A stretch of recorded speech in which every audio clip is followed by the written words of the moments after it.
तेबे नवकलेबर आद्य पर्व बनजाक यात्रार सीधा प्रसारण पर आसंतु जिबा पुरी।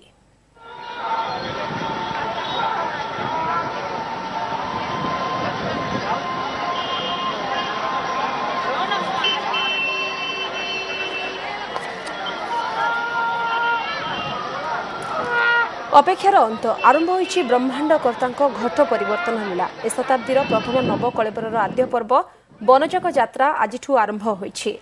एही किछि समय पूर्व महाप्रभुଙ୍କ आज्ञामाला नहीं बनजाक यात्री श्रीमंदिर बाहरी आउ किछि समय पर बनजाक यात्री श्रीनगर में पहुंचे। यात्री को संखोली नेबाकू सिंहद्वार आगरे संकीर्तन मंडली एवं भक्तों भिड़ लगी।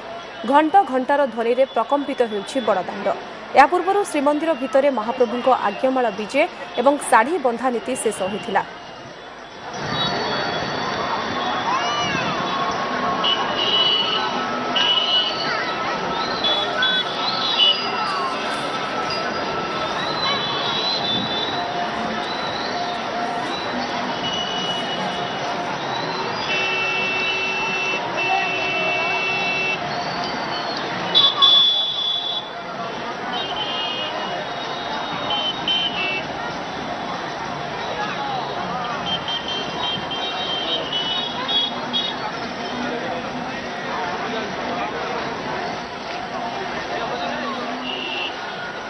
एबे आसंतु देखिबा आज दिन तमाम केमिति संपन्न होइथिला बनजाक विधि।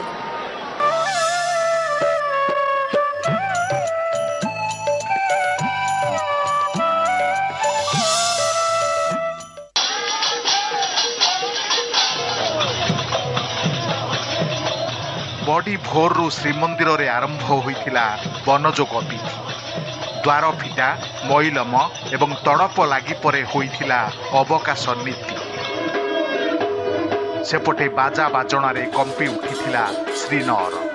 गजपति महाराजा श्रीहस्त छुआ गुआ राजगुरु को प्रदान करथिले। से आकार रूपा थाली रे गुआ नड़िया एवं चाउल एवं सुना चकी ताकू प्रदान करा जाए। गजपति वस्त्र सहित ताकू प्रदान कले राजगुरु को एवं राजगुरु ताकू ग्रहण कले। अपराह्न कोइली वैकुंठरे दारुशाला रे भूमि पूजन परे महाप्रभुଙ୍କ आज्ञामाला विजे करा जायतिला।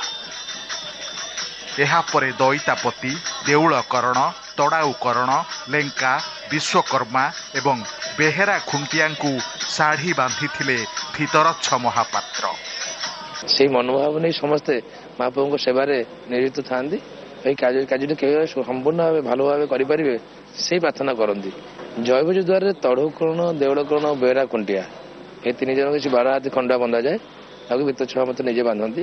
से कार्यक्रम जाकर पहुँचू जगन्नाथ बल्लभ मठरे सेठार अवस्थान करूँ आज और काली काली निषादे आम फेर बाहरिक जगन्नाथ महाप्रभुଙ୍କର जाकर देउली मठरे 2 तारिख दिन 3 तारिख दिन माँ पाखे बाजणा।